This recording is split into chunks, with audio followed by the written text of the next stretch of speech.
वाहिगुरु जी की फतेह।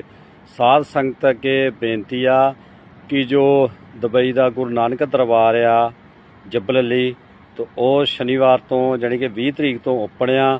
जो पहला की तरह 4:30 बजे तो लैके शाम के 8:30 बजे तक 8:30 बजे तक गुरु घर खुला रहूगा। जिस तरह पहला नगर कीर्तन सब कुछ जिदा नगर कीर्तन दरबार वगैरह लगते सी, कीर्तन वगैरह होंदे सी, बिल्कुल पहले तरह ही होऊगे।